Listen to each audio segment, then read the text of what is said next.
Toby, ആ ഉത്തരവിൽ judge P V Kunhikrishnan പറഞ്ഞ് അവസാനിപ്പിക്കുന്നത് ഇത്തരത്തിൽ മുൻകൂർ ജാമ്യത്തിന്റെ അല്ലെങ്കിൽ ജാമ്യത്തിന്റെ വ്യവസ്ഥകൾ നിരന്തരം ലംഘിക്കുന്ന ആൾക്ക് ഈ കോടതിയിൽ നിന്ന് ജാമ്യം കൊടുത്താൽ അത് സമൂഹത്തിന് തെറ്റായ സന്ദേശമാകുമെന്ന കടുത്ത ഭാഷയിൽ പറഞ്ഞാണ് ആ ഉത്തരവ് പൂർണ്ണമാക്കുന്നത്. യഥാർത്ഥത്തിൽ പി സി ജോർജിന് ഈ കോടതിയിലും ഒരുപക്ഷെ വരുന്ന കോടതികളിലൊക്കെ തടയാവാൻ പോകുന്നത്, വിലങ്ങാവാൻ പോകുന്നത് ആ ഉത്തരവ് തന്നെയാണ്. ഇനിയിപ്പോൾ എപ്പോഴാണ് കോടതിയിലേക്ക് വീണ്ടും ജോർജിനെ കൊണ്ടുവരിക, എപ്പോഴാണ് പോലീസിന്റെ പക്കലേക്ക് ജോർജിനെ കൈമാറുക? ടോബി,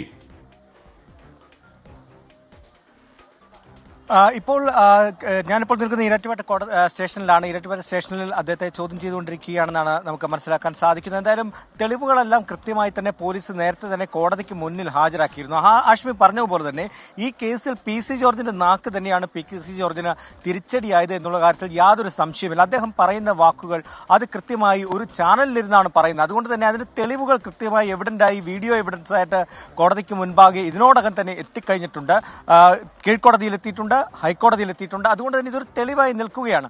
ഹൈക്കോടതി നേരത്തെ നമ്മൾ തിരുവനന്തപുരത്തെ സംഭവത്തിൽ കണ്ടതാണ്. തിരുവനന്തപുരത്തെ സംഭവത്തിൽ അദ്ദേഹത്തിന് ജാമ്യം ലഭിക്കുന്നു. അവിടുന്ന് നേരെ വെണ്ണലയിൽ വന്ന് എറണാകുളത്ത് വന്ന് അവിടെയും സമാനമായ രീതിയിലുള്ള പ്രസ്താവന നടത്തുന്നു. അതേ തുടർന്ന് ഹൈക്കോടതിയിൽ പോകുന്നു. ഹൈക്കോടതിയിൽ നിന്നും കർശന ഉപാധികൾ, അതായത് ഇത്തരത്തിലുള്ള പരാമർശങ്ങൾ ഇനി മേലിൽ നടത്തരുതെന്നുള്ള കർശന ഉപാധികളിലാണ് പി സി ജോർജിന് അന്ന് ജാമ്യം നൽകിയത്. അതിനുശേഷം കഴിഞ്ഞ ജനുവരി 5-ാം തീയതി ഒരു ചാനൽ ചർച്ചയിൽ ഇരുന്നു കൊണ്ട് ഇത്തരത്തിൽ വീണ്ടും ഒരു പ്രസ്താവന നടത്തുമ്പോൾ അത് കോടതി അലക്ഷ്യം തന്നെയാണ്, അതിൽ കോടതിയുടെ ഉപാധി ലംഘിക്കുന്നതിന് തുല്യമാണെന്നുള്ള, അല്ലെങ്കിൽ ലംഘിക്കുക തന്നെയാണ് പി സി ജോർജ് ചെയ്തതെന്ന്